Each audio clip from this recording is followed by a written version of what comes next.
உறவுகளே வணக்கம். இன்றைக்கி 10வது படிக்கிற பிள்ளைங்களுக்கெல்லாம் பப்ளிக் எக்ஸாம். என் பையன் காலையிலே எழுந்துச்சி குளிச்சுட்டு அவங்க அப்பாட்ட துணுரெல்லாம் பூசி ஆசீர்வாதம் வாங்கிட்டு போனார். அப்புறம் என்கிட்டையும் துணூர் பூசிக்கிறேன்னு சொல்லி சொன்னாங்க. ஓகே, நீங்கள் துணுரெலாம் பூசிக்கிறது ஓகே தான், நான் இல்லைன்னு சொல்லலை.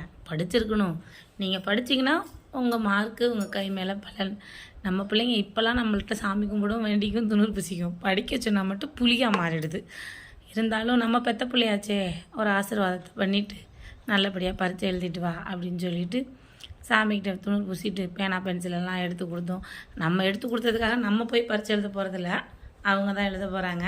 இருந்தாலும் வாழ்த்துக்கள். நான் எதிர்பார்க்குறது 480 மார்க்குன்னு சொல்லி அனுப்பிவிட்டேன். அப்புறம் ஸ்கூலுக்கு கொண்டு விட்டுட்டு வரதுக்காக போனேன். அங்கே இருக்கிற பிள்ளைங்க எல்லாம் அவங்க ஸ்கூல் பசங்க தான் எல்லோரும் எக்ஸாம் ஹாலுக்கு ரெடியாகி க்யூவில் வரிசையாக வந்துருந்தாங்க. அந்த அடுத்து இவன் வந்து நின்னா ரூம் நம்பர் பார்க்காம வந்துட்டான். அப்புறம் போய் நான் சொல்லிட்டு வந்தேன், ஹால் நம்பர் 2டா தம்பின்னு. போயிட்டு எல்லோரும் நல்லபடியாக பரீட்சை எழுதிட்டு வாங்க, அவங்க விளையாட்டெல்லாம் குறைச்சிக்கோங்க தயவுசெய்து, ஏன்னா இது உங்களோட லைஃபு அப்படின்னு சொன்னால். அப்புறம் அவங்க பிடி சாருங்க, அவங்க தான் எல்லாரையும் க்யூ ஃபார்ம் பண்ணி எல்லாரையும் வரிசையாக அழைச்சிட்டு போயிட்டு இருந்தாங்க. அவங்க பரீட்சை எழுத போகிறாங்களோ இல்லையோ, எங்களுக்கு தான் பக்குங்குது. ஏன்னா அவங்க ஹாயாக ஜாலியாக எல்லோரும் தான் போகிறாங்க. எங்களுக்கு நாங்கள் நிறையா பேரண்ட்ஸ் நின்னாங்க, அவங்களெல்லாம் பார்க்குறப்ப தான் பாவமாச்சு. இவங்க பரீட்சை எழுத போகிறது அவங்களுக்கு தண்டனை அப்படிங்கிற மாதிரி இருந்துச்சு. அது என்னமோ தெரியல, பிள்ளைங்க தான் பரீட்சை எழுதுது இல்லைங்களா, ஆனால் எங்களுக்கு அந்த பதட்டம், அந்த ஒரு படப்படப்பு எங்களுக்கு இருக்குது.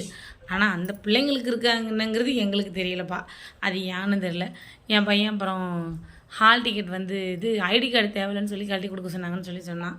சரி, எனக்கு கழட்டி கொடுத்தான், நான் வாங்கிக்கிட்டேன். ஆல் தி பெஸ்ட்டு சொல்லி அனுப்பியிருக்கேன். நல்லபடியாக மார்க் எதிர்பார்க்குறேன். வாழ்த்துக்கள் சொல்லுங்கள்.